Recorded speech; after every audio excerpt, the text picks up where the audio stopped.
julho desse ano, promovendo alterações no Código de Defesa do Consumidor. E esse é o tema da nossa entrevista especial de hoje.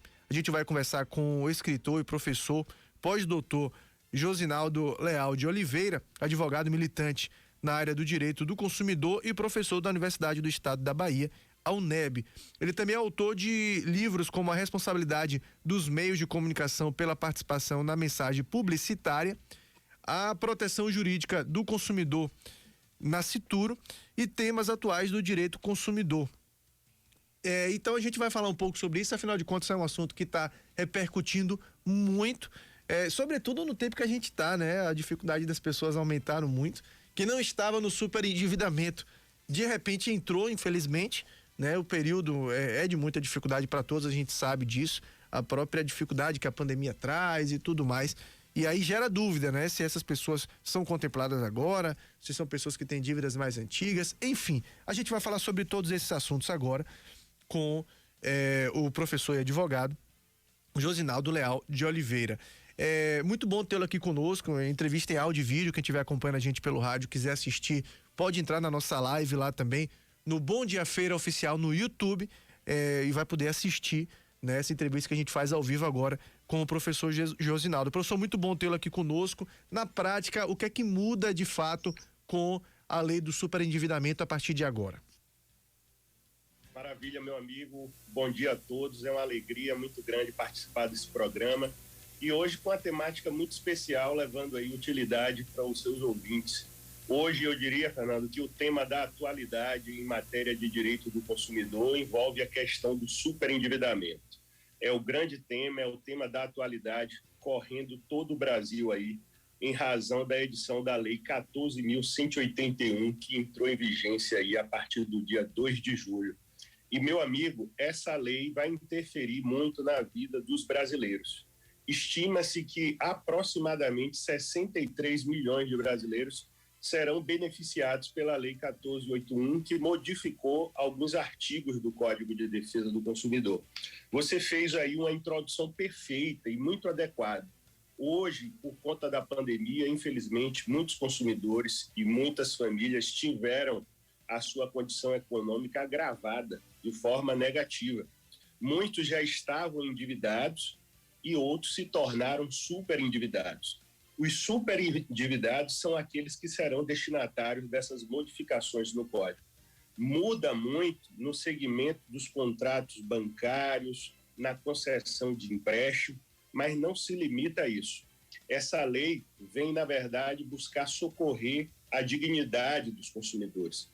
Não se trata aqui de uma modificação legislativa, e eu tenho dito isso em todas as oportunidades, que algumas pessoas confundem.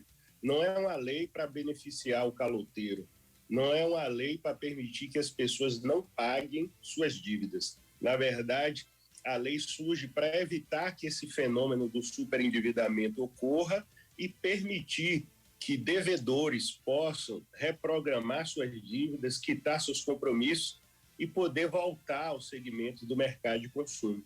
Então, a utilidade é muito grande. Modificou o Código de Defesa do Consumidor, trazendo novos princípios, novos instrumentos de proteção, porque busca prevenir que o superendividamento ocorra e também tratar já aqueles consumidores que estão numa condição superendividados. E, além disso, traz novos direitos ao consumidor. Eu vou ter a oportunidade aqui de compartilhar com seus ouvintes essas alterações no Código de Defesa do Consumidor, principalmente que precisam ser sentidas e percebidas por todos nós. Bom, quando a gente fala de superendividamento, na prática, o que é que isso quer dizer, né? Quem é o superendividado? Perfeito. Hoje a gente precisa efetivamente definir quem é o superendividado. E a lei teve o cuidado de fazer isso. Então, superendividado, até para o seu ouvinte entender, é aquela pessoa que não tem condições de pagar, de quitar as suas dívidas de forma global. Não se trata apenas de não poder pagar o débito no banco tal, ou não conseguir pagar o débito do cartão de crédito. Esse consumidor, pessoa natural, porque a lei não se destina à pessoa jurídica, somente ao consumidor, pessoa física, ele, quando se encontrar em condição que não consiga suportar o pagamento de todas as suas dívidas, sem o comprometimento do seu mínimo existencial, ele será considerado superendividado. Que mínimo existencial é esse? É aquele consumidor que já não consegue mais comprar alimentos para sua casa ou pagar as suas dívidas de subsistência, água, luz, alimentos, sem o comprometimento de pagar as suas dívidas. E um detalhe, Fernando, essa lei só se destina ao consumidor de boa fé. Esse é um detalhe importante. Então, aquele consumidor que, de forma intencional, estoura o cartão de crédito, sai fazendo empréstimo já sem capacidade de pagamento, ele não terá os benefícios da Lei 14.181, porque a boa-fé é um pressuposto. E olha como é fácil medir a boa-fé. A lei do superendividamento não irá socorrer aquele que, de forma dolosa, contraiu dívidas. Então, imagine que o consumidor tem um rendimento de R$1.000 por mês e ele contrai um empréstimo que é para ele pagar 3.000 por mês. Não tem boa-fé, porque ele já sabe que ele não tem condições de fazer o pagamento daquela dívida. Então, a lei não busca socorrer todo consumidor superendividado, mas aquele de boa-fé.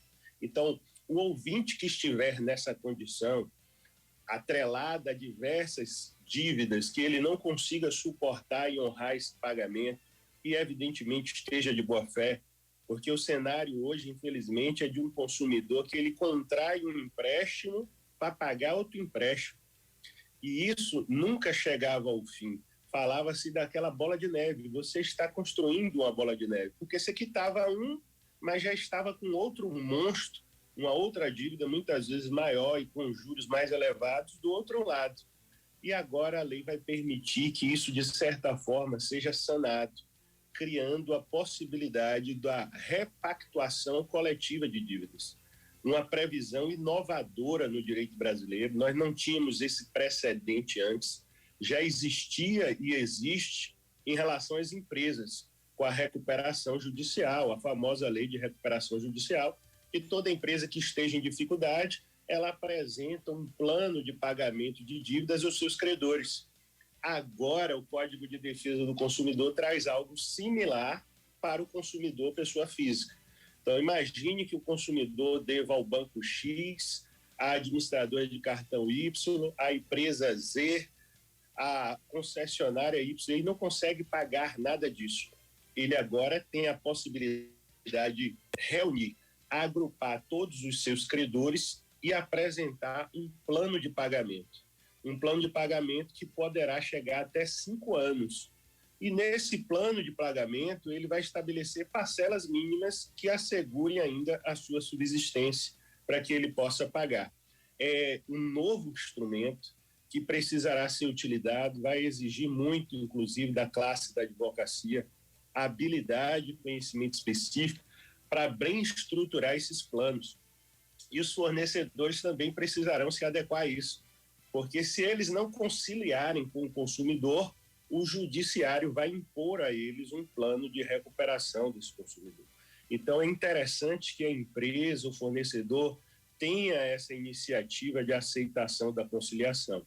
A lei, volto a dizer, não impõe um perdão de dívida e nem impõe ao credor que ele não receba o seu crédito, mas ele vai receber de forma parcelada, muitas vezes estendida, para assegurar aquele que está nessa condição de hipervulnerabilidade um socorro. Nós sabemos que a pessoa endividada, ela tem um comprometimento complexo da sua vida. Isso vai interferir no seu trabalho, ela não irá desenvolver sua habilidade profissional de forma adequada, isso vai interferir no laço familiar, nas relações conjugais, nas relações de filiação, vai repercutir nas relações sociais, porque acredite, Fernando, nós chegamos ao absurdo no Brasil de algumas empresas, em atos de cobrança, cobrar terceiros. Liga para familiares, liga para vizinhos, para cobrar um consumidor. E isso, evidentemente, é um grande constrangimento, impacta no convívio social das pessoas e, sem sombra de dúvida, precisa ser obstado, proibido. Então, deixa eu ver se a gente consegue compreender bem. Na prática, porventura a pessoa deve a 8 instituições, né? Como você falou, cartão de crédito, banco, enfim, o condomínio, algo do tipo. Vai se reunir tudo ali, colocar uma parcela única e essa parcela a própria justiça vai se encarregar de fazer a distribuição. Seria mais ou menos isso. Perfeito. Na verdade, serão etapas. Ocorrendo esse cenário de múltiplas dívidas insanáveis pelo consumidor e ele se enquadrando no conceito de superendividamento, ele pode até mesmo, antes de uma ação judicial, se valer dos órgãos de proteção e defesa do consumidor, a exemplo do PROCON, do CODECON, que exerce um importante papel na sociedade, e lá ele vai propor esse plano. Então ele vai chegar e dizer assim, credor A, credor B, credor C, eu devo a vocês todos juntos R$10.000. O meu plano é pagar em 3 anos uma parcela de R$180 para você, 210 para você e 190 para você, de forma que eu quite a minha dívida e mantenha mensalmente a minha condição de subsistência. Se esses fornecedores não aceitarem e não conciliarem, esse consumidor vai propor no judiciário uma ação de repactuação dessas dívidas. E o juiz irá conceder novamente aos fornecedores a possibilidade deles conciliarem. Não conciliando, o juiz vai determinar esse plano. Pode ser o que o consumidor propôs ou pode ser um fixado a critério do juiz. A lei apenas assegura que, no mínimo, o crédito original e as atualizações será preservado ao credor. Então, imagine que eu pegue R$10.000 com uma empresa, não paguei, esses 10 mil viraram R$40.000 por conta de juros, encargos, incidências abusivas. O juiz vai assegurar que os 10 mil que eu peguei serão pagos de forma corrigida e poderá extrair multas, encargos, juros compostos para tornar isso viável e permitir que esse consumidor volte ao mercado. Porque, Fernando, interessa ao fornecedor que esse consumidor se recupere, porque um mercado de consumo sem um consumidor apto a consumir, o fornecedor também irá à bancarrota, irá sucumbir, irá encerrar suas atividades. Não interessa a ninguém, nem ao fornecedor e muito menos ao consumidor, que ele se mantenha super endividado. Bom, agora a gente tem uma outra questão também, né? Que é a possibilidade de contração de novas dívidas no momento em que essa dívida está sendo paga. Ele ganha um pouco mais de poder de compra, até para a própria subsistência dele também, como você falou, né? É importante que a gente tenha. Imagina, a pessoa vai pagar dívida ou vai fazer a feira do supermercado? Obviamente, ela vai escolher fazer a feira do supermercado e a dívida vai acumulando juros ali. A partir do momento que há essa renegociação coletiva, como evitar essa contração de novas dívidas? O Código de Defesa do Consumidor passa a prever isso também, limites para esse período, porque quem chegou muitas vezes no superendividamento já não tem aquela mentalidade ideal de tentar evitar as dívidas. Em alguns casos a gente sabe que vai ser inevitável, mas em alguns também foi por descuido do próprio consumidor. Como evitar isso na prática, professor? Perfeito, Fernando. Você foi muito feliz nessa colocação e vai permitir que seu ouvinte entenda essa chave de mudança do sistema do superendividamento, porque agora estabelece um novo princípio. Qual é o princípio da prevenção do superendividamento e também o princípio corretivo, que vai sanar o superendividamento. Na espécie da prevenção, novas políticas públicas serão voltadas para isso. Não é da agora que já se identificou que a sociedade brasileira não tem um hábito de educação financeira. E em 2019 nós tivemos uma alteração legislativa estabelecendo, inclusive, a obrigatoriedade do estudo da educação financeira no ambiente escolar. É um benefício para a gente começar a adequar as novas gerações, porque a atual já está, de certa forma, comprometida pelo consumismo, o desejo de consumir, muitas vezes inconsequente, que o próprio mercado cria esse desejo. Mas, paralelo a isso, a lei também trouxe uma novidade, impondo agora um dever ao fornecedor, um dever de responsabilidade na concessão do crédito.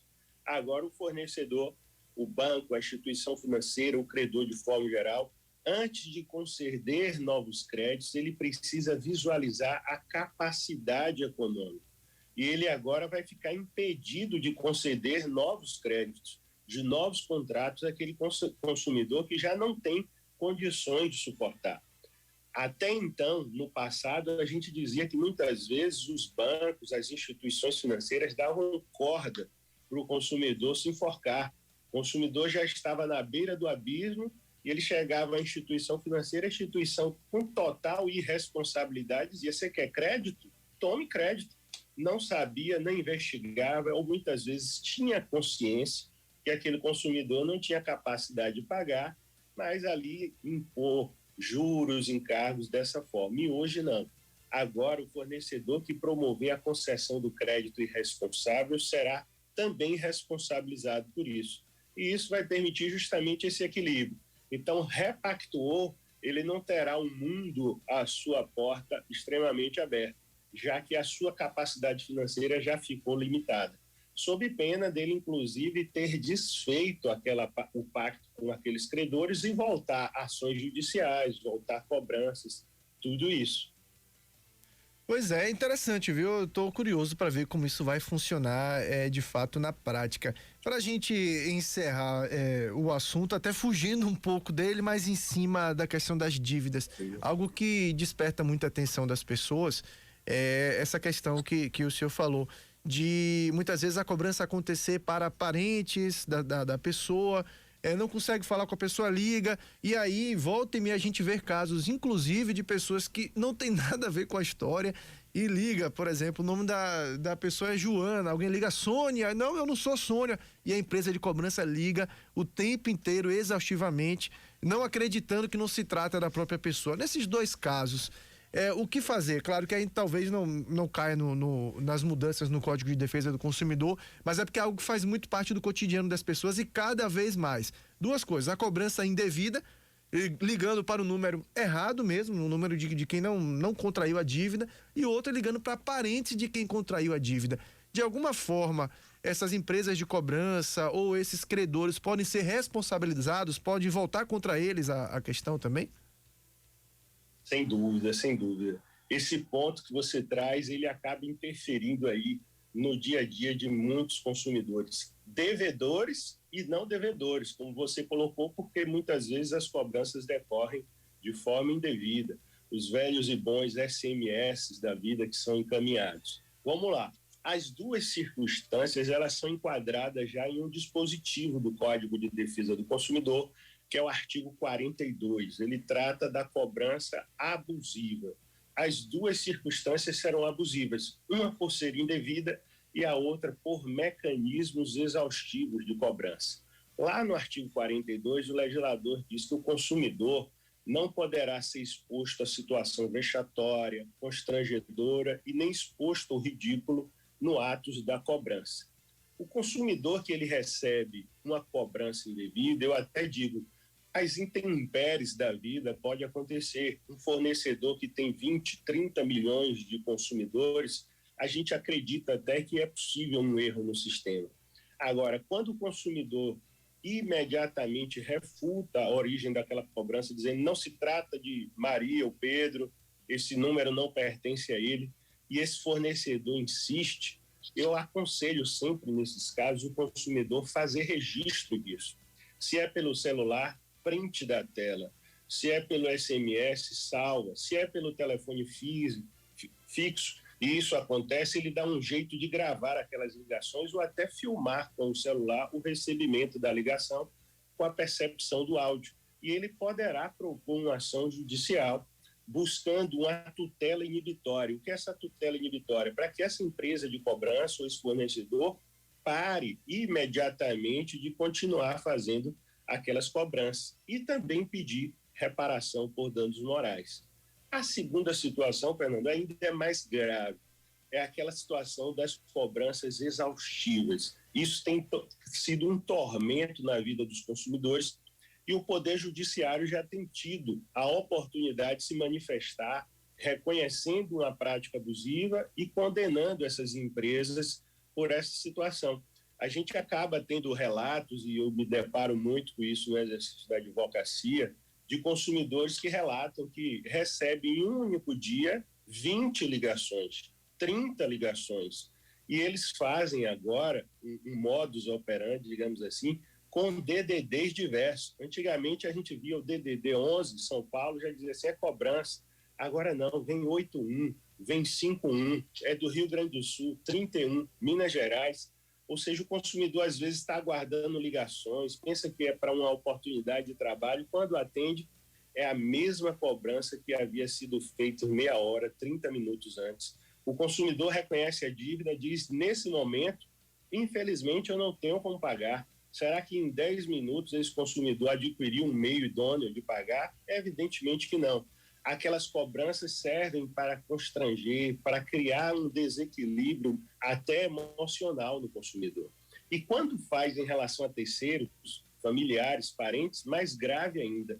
Então o consumidor, mais uma vez, faz print da tela do celular, que vai ter aquela sequência de ligações, faz o print da pasta do SMS, porque eles mandam SMS constantemente, e no caso desses terceiros, solicita a esses terceiros uma declaração, de preferência de próprio punho, dizendo que está recebendo ligações dias tais, horas tais, e, se possível, com um print.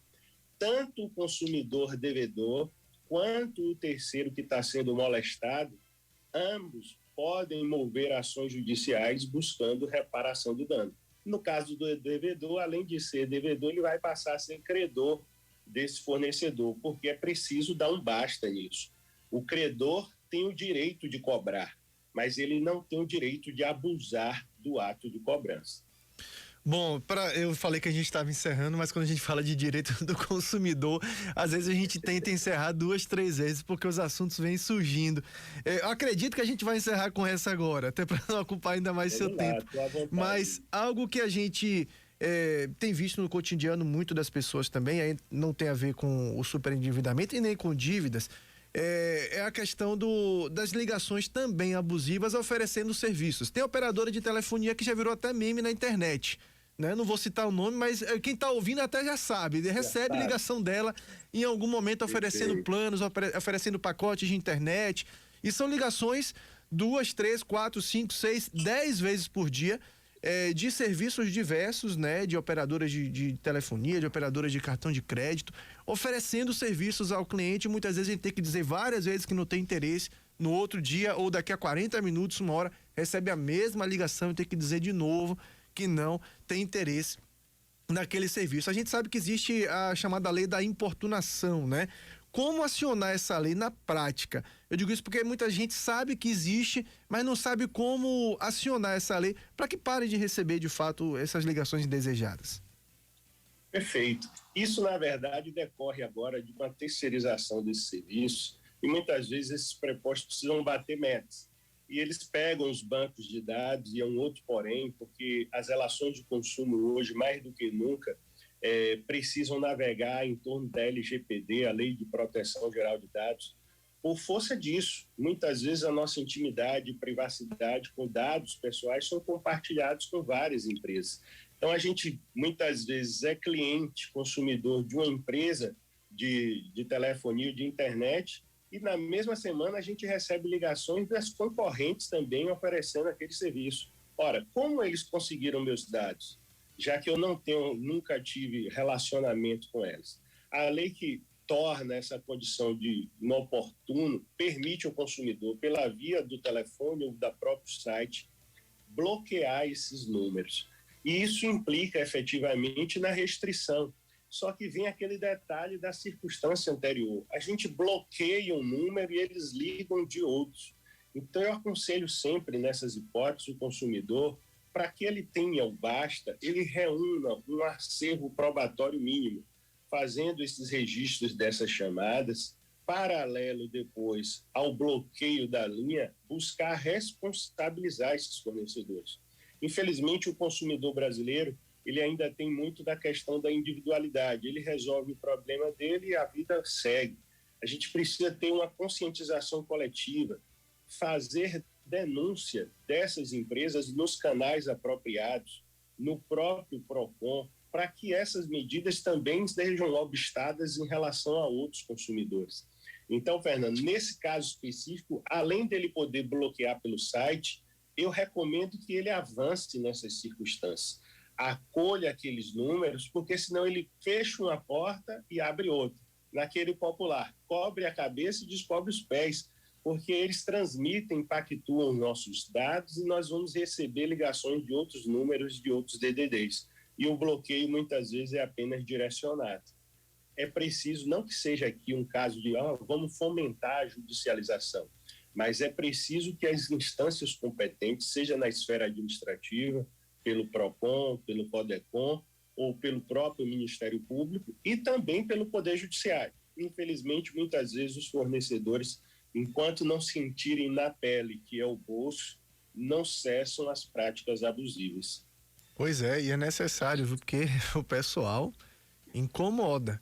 Eu vou ser sincero, eu já estou evitando atender ligações de números desconhecidos. Perco muitas vezes, posso perder oportunidades, né, de negócios e tudo mais, porque é tanta ligação e liga 75 agora, no mesmo número, no mesmo código de área da pessoa. No mesmo DDD. Confunde Eles muito. muitas vezes estão no Ceará, estão em São Paulo, mas a ligação vem com DDD local.